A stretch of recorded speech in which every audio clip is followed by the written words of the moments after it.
तो अब सवाल ये निकल कर आता है कि हरियाणा कोटा जो है क्या ये कॉन्स्टिट्यूशन है जो हरियाणा में अभी किया गया है, क्या ये संवैधानिक है? तो बहुत बड़ा सवाल यहाँ पर निकल कर आता है। तो इसके हम यहाँ पर जो मतलब फीचर्स है, प्लस यहाँ पर जो बेनिफिट्स है, क्यों यहाँ पर किया गया है गवर्नमेंट के द्वारा, देन उसके बाद इसके जो ड्रॉबैक्स है, सभी चीज़ों को हम यहाँ पर समझने की कोशिश करेंगे। ये हमारे जीएस पेपर 2 पर्सपेक्टिव से काफ़ी इंपॉर्टेंट है। प्रीलिम्स या मेंस किसी भी एग्जाम में अगर आपको कैसा भी क्वेश्चन आता है इस पर, तो आप इजीली उसका जवाब दे पाओगे। अगर आपने एमएम एकेडमी ऐप डाउनलोड नहीं किया है तो जल्द से जल्द कीजिए। यहाँ पर मेरे द्वारा बहुत सारे कोर्सेस लाए जा रहे हैं जो आपको एग्जाम में बहुत फायदा पहुंचा सकते हैं। जैसे कि आप सब जानते हो कि यूपीएससी की नोटिफिकेशन जो है वो आ गई है। तो अगर आपको फटाफट जो सब्जेक्ट्स है उनका रिवीजन करना है, क्योंकि रिवीजन अभी बहुत इंपॉर्टेंट होती है, फटाफट सब्जेक्ट्स का रिवीजन करना है, टू दी पॉइंट रिवीजन करना है। उसी के साथ साथ अगर आपने अब तक जो अपना पढ़ाई है वो शुरू नहीं की है और अगर आपको कॉम्प्रिहेंसिव तरीके से मेंस एंड प्रीलिम्स की पढ़ाई करना है, तो सभी पर्सपेक्टिव से आप यहाँ पर एमएम एकेडमी ऐप डाउनलोड कर सकते हो। यहाँ पर ऑल इन वन सब्सक्रिप्शन आपको मिलता है। मतलब इंडियन पॉलिटी कंप्लीटली अवेलेबल है, India air book, ancient history, geography, modern history, ethics, सारे सब्जेक्ट जीएस 1 2 3 4 आपको वहाँ पर मिलेंगे। और काफ़ी अच्छे तरीके से डिटेल में मैंने जो कोर्सेस है वो बनाए हुए हैं, जहाँ पर एनसीईआरटी और जो पर्टिकुलर किताबें होती है, जैसे कि इंडियन इकोनॉमी अगर हम देखते हैं उसमें एनसीईआरटी प्लस रमेश सिंह की किताब जो है वो, इंडियन पॉलिटी में अगर आप देखोगे तो लक्ष्मीकांत प्लस एनसीईआरटी है ना, बासु, इस तरीके से कंबाइंड करके पूरा जो कोर्स है वो मैं आपके सामने ला रहा हूँ, जिससे कि आपको बहुत बेनिफिट मिलेगा। देन पीडीएफ के थ्रू आप रिवीजन जो है वो भी कर सकते हो। आपको एमएम एकेडमी ऐप डाउनलोड करना है, साइन अप करना है, देन उसके बाद डेमो लेक्चर्स आप देख सकते हो। मतलब कोई भी कैटेगरी में अगर आप जाओगे उसमें आपको फर्स्ट 2 लेक्चर जो है वो डेमो लेक्चर देखने को मिलेंगे। तो आप डेमो लेक्चर देख सकते हो, देन आप डिसाइड कर सकते हो। पहले इस्तेमाल करो फिर विश्वास करो। देन उसके बाद प्रोफाइल में जाइए, देन उसके बाद प्लान जो है परचेज कर सकते हो। एकदम लोएस्ट प्राइजेस में है, lowest price, highest quality content, lowest prices. मतलब बाकी जगहों पर आपको जितना आपको एक महीने का देना है, यहाँ पर आप एक साल का देके आराम से एक साल तक लेक्चर जो है वो देख सकते हो। एंजॉय करना है कोर्सेज को तो मज़ा आ जाएगा आपको। और अगर आपको इंडिविजुअल कोर्सेज, ऐसा भी हो सकता है अभी 2021 के लिए जो एग्जाम देने वाले हैं उनका ऐसा हो सकता है कि हाँ यार मेरा मॉडर्न हिस्ट्री, एंशिएंट हिस्ट्री ये सब कंप्लीट हो गया, मेरा पॉलिटी बचा हुआ है ना, या फिर इंडिविजुअल कोई कोर्स बचा हुआ है, तो उसके लिए दूसरा एप्लीकेशन है जो कि एमएम एजुकेशन। अगर आपको पूरे कोर्सेज चाहिए एमएम एकेडमी, अगर आपको इंडिविजुअल कोर्स चाहिए एमएम एजुकेशन, तो यहाँ पर इंडिविजुअल कोर्सेज के लिए ये आप डाउनलोड कर सकते हो। तो मतलब पूरी सहूलत मैंने आपको दी हुई है, आपके डिस्ट्रीब्यूशन पावर के हिसाब से आपको जो भी सूटेबल लगता है वो आप कर सकते हो, है ना। चलिए अब यहाँ पर हम सबसे पहले तो जानने की कोशिश करते हैं हरियाणा कोटा के बारे में। तो चलिए देखते हैं। सबसे पहले तो लॉ क्या किया गया है ये इंपॉर्टेंट है ना जानना। अब देखिए earlier this week Haryana government जो है उन्होंने नोटिफाई किया है नया लॉ। इसमें उन्होंने कहा है कि 75% of the private sector job जो है स्टेट में, ध्यान देना एक एक शब्द को, यहाँ पर क्या बोला गया है 75%, कौन से, private sector job. Private sector job, यहाँ पर पब्लिक सेक्टर नहीं, मतलब गवर्नमेंट जॉब नहीं, प्राइवेट सेक्टर कंपनीज वाले जॉब जो है वो यहाँ पर पर्टिकुलर एक सैलरी स्लैब के वो लोकल कैंडिडेट्स के लिए रिजर्व रहेंगे। आप समझ रहे हो, मतलब यहाँ पर एक कोई पर्टिकुलर कंपनी है और उसमें अगर मतलब प्राइवेट कोई कंपनी है और उसमें अगर लोगों की ज़रूरत है, तो इसमें अगर 100 लोगों की ज़रूरत है, 75 लोग जो है वो उनको लोकल कैंडिडेट्स लेना पड़ेगा हरियाणा के। ये हमें यहाँ पर देखने को मिल रहा है। अब कॉन्स्टिट्यूशन की अगर हम बात करते हैं तो कॉन्स्टिट्यूशन तो हमारी बात करता है इक्वालिटी की, है ना, कॉन्स्टिट्यूशन बात करता है इक्वालिटी की। लेकिन कुछ सहूलत जो है हमारे संविधान में दिए गए हैं कि अगर कोई पर्टिकुलर बैकवर्ड क्लास है ना, विमेन है, बच्चे हैं, तो उनको अगर आपको रिजर्वेशन प्रोवाइड करना पड़े जिससे कि वो इक्वालिटी के दर में आ जाए, तो फिर आप वो कर सकते हो। तो हमारा जो संविधान है रिजर्वेशन की बात करता है क्या? बिल्कुल, हमारा संविधान रिजर्वेशन की बात करता है, लेकिन ये बात करता है पब्लिक एम्प्लॉयमेंट के लिए, मतलब ये बात करता है गवर्नमेंट जॉब्स के लिए। ये जो है ये प्राइवेट सेक्टर के लिए बात नहीं करता है। लेकिन यहाँ पर सरकार जो है वो क्या कर रही है हरियाणा की, कि जो प्राइवेट सेक्टर के जॉब है उसमें यहाँ पर रिजर्वेशन की बात कर रही है कि यहाँ पर डोमिसाइल जो है वो यहाँ पर देखा जाएगा, जो प्लेस है जहाँ वो रह रहा है वो यहाँ पर देखा जाएगा। समझ रहे हो आप, मतलब बेसिकली क्या है कि अगर हरियाणा में कोई कंपनी में जॉब निकलता है, ये हरियाणा का है, तो हाँ इसको जॉब जो है वो मिल जाएगा। लेकिन अगर कोई बाहर का व्यक्ति यहाँ पर आने की कोशिश करता है जॉब के लिए, तो उसको मना कर दिया जाएगा कि भैया 75% रिजर्व, 25% ले सकते हो लेकिन 75% वहीं के लोकल्स को देना पड़ेगा। मतलब अब यहाँ पर हरियाणा का जो लॉ है वो क्या कह रहा है, Haryana state employment of local candidates bill 2020 required private companies, जो प्राइवेट कंपनी है उन्होंने 75% जॉब जो है वो डोमिसाइल्स के लिए रखना पड़ेगा। मतलब जो उस राज्य में रहते हैं, जो उस राज्य के डोमिसाइल है, उनके लिए रखना पड़ेगा up to a monthly salary of 50,000। समझ रहे हो? मतलब यहाँ पर क्या है, अप टू, जिनको सैलरी जो है 50,000 रुपये महीना मिल रही है उनके लिए, जिनको 1 लाख रुपए देना है, हाँ समझ रहे हो आप ये बात? ठीक है। तो यहाँ पर government from time to time, यहाँ पर गवर्नमेंट जो है 50,000 की लिमिट को चेंज भी कर सकती है फ्रॉम टाइम टू टाइम। यहाँ पर जो नोटिफाई किया गया है लॉ जो एप्लीकेबल है सभी कंपनीज को, सोसाइटीज को, ट्रस्ट को, लिमिटेड लाइबिलिटी पार्टनरशिप फर्म को, पार्टनरशिप फर्म को, और कोई भी व्यक्ति एम्प्लॉय 10 और more person and an entity. तो मतलब सभी जगहों पर ये चीज़ जो है वो लागू होती है कि 75% जो है ये यहाँ पर आरक्षण रहना चाहिए लोकल्स के लिए, डोमिसाइल के लिए। समझ रहे हो आप? अब हरियाणा क्या ऐसा पहला राज्य है जिसने ऐसी कोई चीज की है रिजर्वेशन के बारे में, डोमिसाइल के बारे में? क्या हरियाणा ऐसा पहला राज्य है? जी नहीं।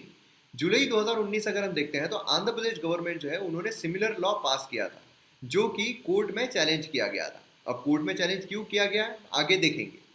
कर्नाटका जो है वो यहाँ पर reserving all blue collar jobs for locals, ऐसा भी यहाँ पर कोशिश मतलब देखने को मिल रहा है। मध्य प्रदेश अगर हम देखते हैं तो अभी हाल ही में मध्य प्रदेश ने जो स्टेट रेसिडेंट्स हैं उनके लिए पब्लिक एम्प्लॉयमेंट जो है उसकी घोषणा की कि मतलब एमपी पीएससी जो एग्जाम्स होती है उसमें अब जो रेसिडेंट्स है वो भाग ले पाएंगे, है ना? ये हमें यहाँ पर देखने को मिल रहा है। तो मतलब कई राज्य हैं, इवन महाराष्ट्र अगर हम देखते हैं तो कई टाइम से उन्होंने डोमिसाइल जो है इसको यहाँ पर लागू किया है कि महाराष्ट्र में एमपीएससी जो एग्जाम होती है उसके लिए भी।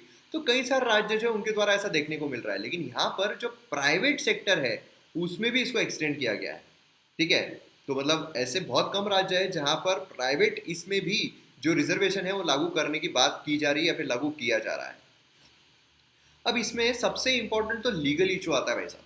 लीगल इशू आता है, मतलब वो तो ठीक है, वो तो छोड़ दो कि एथिकली ये सही है या नहीं, या फिर हमारे भारत के पर्सपेक्टिव से ये सही है या नहीं, लेकिन सबसे पहले तो लीगल इशू आ जाता है। पहला तो क्वेश्चन आता है डोमिसाइल रिजर्वेशन इन जॉब्स। ठीक है। मतलब यहाँ पर अगर आप देखोगे तो डोमिसाइल मतलब एक पर्टिकुलर वो लोकल रहना चाहिए किसी राज्य का। अब देखिए हमारा संविधान अगर हम देखते हैं तो हमारा संविधान कहता है कि आप कहाँ भी जाकर रह सकते हो, है ना? कहीं भी घूम सकते हो, कहीं भी अपना बिजनेस शुरू कर सकते हो, कहीं भी कुछ भी कर सकते हो, हमें स्वतंत्र है। हमारा क्या ऐसा है कि ड्यूअल सिटीजनशिप है क्या यूएसए जैसी, कि हमारे यहाँ पर हम इंडिया के सिटीजन हैं, देन हम यहाँ पर महाराष्ट्र बोलिए, गुजरात बोलिए, आंध्र प्रदेश बोलिए, कर्नाटका बोलिए, ऐसे सिटीजन हैं? जी नहीं। हमें यहाँ पर एक ही नागरिकता मिलती है, वो की मिलती है भारतीय, इंडियन, है ना, इंडिया की। तो हम यहाँ पर इंडिया में कहीं पर भी घूम सकते हैं, कहीं पर भी जा सकते हैं, एक्सक्लूडिंग कुछ ऐसे एक्सेप्शंस है जैसे इनर लाइन परमिट हो गया, है ना, कुछ ऐसे रीजन्स है, लेकिन बाकी अगर हम देखते हैं तो कहीं पर भी हम जा सकते हैं, कहीं पर भी हम रह सकते हैं। ये सारी जो सुविधा है वो हमें हमारे संविधान के तहत ही मिल रही है, हमारा मूलभूत अधिकार है। अब ऐसे सिनारियों में अगर हम रिजर्वेशन ला देते हैं, ठीक है, डोमिसाइल के बेसिस पर, तो फिर यहाँ पर प्रॉब्लम्स जो है वो क्रिएट हो सकते हैं। सेकेंड क्वेश्चन जो निकल कर आता है वो है फोर्सिंग प्राइवेट सेक्टर कि अब रिजर्वेशन एम्प्लॉयमेंट जो है, ठीक है, हमारा संविधान जो है वो रिजर्वेशन की बात कर रहा है और ये फर्ज है गवर्नमेंट का कि वो इक्वालिटी जो है वो प्रोवाइड करे, लेकिन आप यहाँ पर पब्लिक जो एम्प्लॉयमेंट है उसमें दो ना।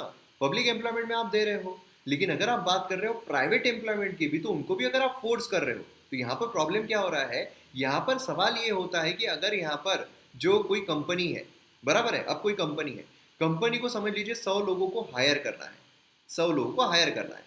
अब वो कंपनी प्रॉफिट मोटिव देखती है कि मुझे प्रॉफिट होना चाहिए, प्रॉफिट है मतलब यहाँ पर वो कंप्लीटली स्किल्ड ओरिएंटेड देखेंगे। अब यहाँ पर अगर हम रिजर्वेशन लेकर आते हैं, ठीक है, कि उनको 100 लोग चाहिए। अब फर्ज कीजिए ना एक मतलब हाइपोथेटिकल एग्जांपल कि 100 लोग चाहिए और जो जो उनको स्किल चाहिए वो पूरे के पूरे उनको सदर्न स्टेट से मिल रहे हैं। ठीक है, मतलब कर्नाटका, आंध्र प्रदेश, तमिलनाडु, इन राज्यों से उनको 100 लोग जो उनको स्किल चाहिए वो सिर्फ उनसे मिल रही है। ठीक है, लेकिन अब उनको मजबूरी है कि 75 लोग जो है वो उनको हरियाणा से ही लेने पड़ेंगे। तो अब यहाँ पर जो प्रॉब्लम है वो क्रिएट हो जाता है।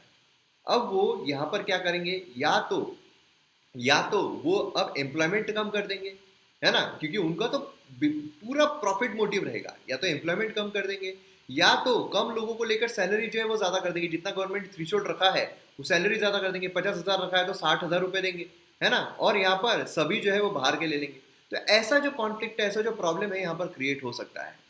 कॉन्स्टिट्यूशन जो है उसमें प्राइवेट एम्प्लॉयमेंट के लिए कोई भी यहाँ पर रिजर्वेशन की बात नहीं की हुई है। हाँ, यहाँ पर जो स्टेट है वो यहाँ पर प्रोवाइड कर सकता है। तो लीगल इश्यूज जो है ऐसे यहाँ पर निकलते हैं। अब कॉन्स्टिट्यूशन जो है वो डिस्क्रिमिनेशन प्रोहिबिट करता है of the place of birth, मतलब यहाँ पर जहाँ आप जन्मे हो उसके बेसिस पर डिस्क्रिमिनेशन नहीं होना चाहिए, है ना। Discrimination on the grounds of race, religion, caste, sex, place of birth, वो नहीं होना चाहिए। अगर आप यहाँ पर उस पर डिस्क्रिमिनेशन कर रहे हो तो ये तो हमारे फंडामेंटल राइट जो है उसी का हनन हो रहा है। इवन आर्टिकल 14 बोलिए, आर्टिकल 15 बोलिए, एम्प्लॉयमेंट में आर्टिकल 16 बोलिए, सभी पर्सपेक्टिव से यहाँ पर वायलेशन जो है वो हमें देखने को मिल रहा है। Then right to move freely, जो हमारा आर्टिकल कहता है राइट टू मूव फ्रीली, ये भी यहाँ पर उसका हनन हो रहा है कि आप कहीं पर भी फ्रीली घूम सकते हो, रिसाइड कर सकते हो, उसका भी हनन हो रहा है। आर्टिकल 16(3) अगर हम देखते हैं, यहाँ पर domicile based preferential treatment in public employment, है ना, अनेबल पार्लियामेंट, राज्य नहीं पार्लियामेंट, याद कीजिए इंडियन पॉलिटी के लेक्चर्स MM एकेडमी ऐप पर याद कीजिए, उसमें आर्टिकल 16 सब क्लॉज थी, उसमें मैंने डिटेल में मैंने आपको एक्सप्लेन किया हुआ है कि पार्लियामेंट जो है दैट इज एम्पावर्ड, राइट। तो यहाँ पर अब प्रॉब्लम क्रिएट हो जाता है कि कैसे यहाँ पर राज्य जो है वो इस तरह की चीजें जो है वो बना रहा है। इवन प्राइवेट, इसमें प्राइवेट सेक्टर में वहाँ प्रॉब्लम क्रिएट होता है। तो ये लीगल इश्यूज निकल कर आते हैं। तो बहुत ज्यादा चांसेस है कि ये कोर्ट में जाकर इसकी कॉन्स्टिट्यूशनलिटी देखी जाएगी तो उसका स्ट्रक डाउन जो है वो किया जा सकता है। अब गवर्नमेंट का ऑब्जेक्टिव क्या था, ये सब जब गवर्नमेंट को पता है तो गवर्नमेंट का मेन ऑब्जेक्टिव क्या है ये चीज को लाने का। देखिए, पब्लिक सेक्टर जॉब जो है ये सिर्फ कुछ प्रपोर्शन जो है सभी जॉब्स के कॉन्स्टिट्यूट करते हैं, ठीक है। मतलब अगर हम ओवरऑल सेक्टर देखते हैं जॉब्स के तो उसमें से बहुत कम हिस्सा जो है वो गवर्नमेंट जॉब पर जाता है, और मोस्ट ऑफ द हिस्सा अगर हम देखते हैं तो ये हमें प्राइवेट जॉब में देखने को मिलता है, जहां पर रिजर्वेशन जो है बिल्कुल भी लागू नहीं होता है। लेजिस्लेटर यहाँ पर लीगल प्रोटेक्शन जो है प्राइवेट सेक्टर को, यहाँ पर constitutional mandate of equality of citizen, यहाँ पर बेसिकली वो करने की क्या कोशिश कर रहे हैं, इक्वालिटी ऑफ सिटीजन।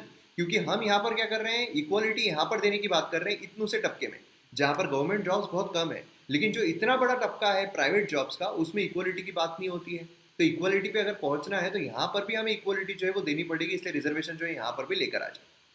तीसरी चीज हमें देखने को मिलती है कि यहाँ पर जो रिजर्वेशन है प्राइवेट जॉब में, तो गवर्नमेंट का अधिकार क्या है, ये आएगा ना मन में कि गवर्नमेंट का क्या अधिकार है, गवर्नमेंट का क्या रोल है कि प्राइवेट सेक्टर को बोले कि नहीं भैया तुम रिजर्वेशन दो।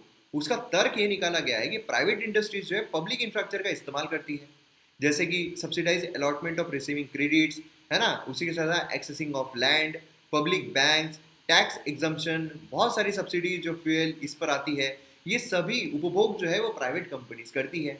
अब जब वहां पर गवर्नमेंट के कुछ हिस्से पर प्राइवेट कंपनी जो है वो सर्वाइव कर रही है तो मतलब गवर्नमेंट का अधिकार बन जाता है, गवर्नमेंट जो है वो उसका बाप बन जाता है अपने आप, ऐसा यहाँ पर तर्क दिया जा रहा है। स्टेट जो है legitimate right to acquire them to comply with the reservation policy, इसलिए यहाँ पर स्टेट जो है, राज्य जो है, उनको ये अधिकार मिल जाता है कि वो उनको बोल सकते हैं कि भैया आप जो पॉलिसीज है उसका सही सही पालन करो। सिमिलर आर्ग्यूमेंट जो है वो यहाँ पर प्राइवेट स्कूल्स के लिए भी दिया गया था। प्राइवेट स्कूल्स है ना, प्राइवेट स्कूल, उसमें वो उनका देखेंगे, लेकिन उनको भी रिजर्वेशन जो है वो बोला गया, मतलब राइट टू एजुकेशन एक्ट जो है उसके तहत रिजर्वेशन जो है वो बोला गया, और सुप्रीम कोर्ट ने इसको अपहेल्ड भी किया, और यही तर्क जो है वो यहाँ पर भी लगाया जा रहा है। समझ रहे हो आप? तो ये चीज हमें यहाँ पर देखने को मिलती है। तो मतलब यहाँ पर ऐसा नहीं है कि आर्ग्यूमेंट करने के लिए कोई चीज है ही नहीं, आर्ग्यूमेंट करने के लिए भी यहाँ पर तर्क जो है वो हमें देखने को मिल रहे हैं, है ना, कि हम ऐसा नहीं बोल सकते कि नहीं नहीं ये तो स्टक इट डाउन, ये तो बिल्कुल ही नहीं है, कुछ बोलने को ही नहीं है, ऐसा नहीं, यहाँ पर बोलने के लिए भी है, और एक सिमिलर चीज जो है वो भी हमें यहाँ पर देखने को मिल रही है। लेकिन प्रॉब्लम्स क्या है? देखिए, प्रॉब्लम्स कई हैं। अगर यहाँ पर हम देखते हैं, जो हमने देख लिया, तो हमने एक तो इसके जो लीगल इश्यूज है वो देख लिए, प्लस यहाँ पर उसका क्या तर्क हो सकता है वो हमने देख लिया। प्रॉब्लम्स क्या है, ये इन जनरल प्रॉब्लम्स है जो कि हम मेंस में अच्छे तरीके से लिख सकते हैं। जैसे कि ये जो है काइंड ऑफ कॉन्स्टिट्यूशनल सिनिज्म है, कुटिलता है, is now not an exception but become contagion. ये एक छूट बन चुकी है कि हाँ, यहाँ पर जो है वो राज्य सरकारें जो है अब सभी यहाँ पर करने लगेगी, सभी यहाँ पर बोलेगी। तो इससे क्या हो जाएगा, हर राज्य अगर ऐसा बोले कि मतलब समझ लो कि महाराष्ट्र है, उससे अगर बोल दिया प्राइवेट जॉब में 75% सिर्फ ये रहेंगे, देन उसके बाद बिहार ने वैसा बोल दिया, सभी राज्यों ने अगर ऐसा बोल दिया, फिर क्या होगा, फिर यहाँ पर जो रीजनलिज्म है वो क्रिएट हो जाएगा, रीजनलिज्म क्रिएट हो जाएगा। इससे क्या होगा, जो बाहर के व्यक्ति काम करने के लिए आ रहे हैं उनको अलग निगाहों से देखा जाएगा, अलग नजर से देखा जाएगा, है ना, ये प्रॉब्लम क्रिएट होता है। मतलब लोकलिज्म जो है ये यहाँ पर क्रिएट हो जाएगा। अगर ये स्ट्रक डाउन भी हो जाता है लेकिन फिर भी एक मेंटेलिटी जो है लोकलिज्म की वो यहाँ पर क्रिएट हो जाएगी। Ultimately it can leads to the dual citizenship as well. मतलब यहाँ पर नहीं बा हम महाराष्ट्र से बिलोंग करते हैं ना, ये नहीं, हम यहाँ पर भारतीय है, चक दे इंडिया है ना, कि मुझे ना ही राज्यों के नाम सुनाई देते हैं ना ही दिखाई देते हैं, मुझे सिर्फ एक नाम सुनाई देता है, इंडिया। तो ये जो चीज़ है ये यहाँ पर कहीं खो जाएगी, ये यहाँ पर कहीं डाइल्यूट हो जाएगी। पेटेंट क्लास डिस्क्रिमिनेशन, मतलब यहाँ पर बेसिकली क्या हो रहा है कि अगर रिच हो, है ना, प्रिविलेज्ड, हाईली स्किल्ड, यहाँ पर कोई एंट्री बैरियर नहीं है आपके लिए। लेकिन यहाँ पर अगर आप गरीब हो, है ना, तो यहाँ पर आपको लोअर स्किल्ड माइग्रेंट जो है उनके लिए बैरियर जो है वो देखने को मिल रहे हैं। तो ये एक प्रॉब्लम क्रिएट हो रहा है। बिल जो है यहाँ पर कॉम्पिटिटिव एथनिक पॉलिटिक्स जो है यहाँ पर क्रिएट कर देता है। अगर ऐसा होता है तो हर राज्य में पॉलिटिशियंस क्या बोलने लगेंगे जब इलेक्शंस आ रहे होंगे तब, कि मैं जो हमारे राज्य के जो युवा है उनकी जो जॉब है उसको प्रिजर्व करने की मैं ये करता हूँ, तो मुझे वोट दो। इस तरीके की पॉलिटिक्स जो है वो यहाँ पर डेवलप हो सकती है, जो कि काफ़ी प्रॉब्लमेटिक हो जाती है। तो मैं उम्मीद करता हूँ कि हरियाणा कोटा ये कॉन्स्टिट्यूशन है या नहीं है, उसी के साथ साथ इसके क्या ड्रॉबैक्स है, क्या यहाँ पर गवर्नमेंट का तर्क है, सारी चीज़ों को हमने यहाँ पर डिस्कस किया और आपको भी अच्छी तरह से समझ में आ गया होगा। तो अब प्रीलिम्स मेंस दोनों ही पर्सपेक्टिव से आपको अच्छी इन्फॉर्मेशन मिल गई होगी।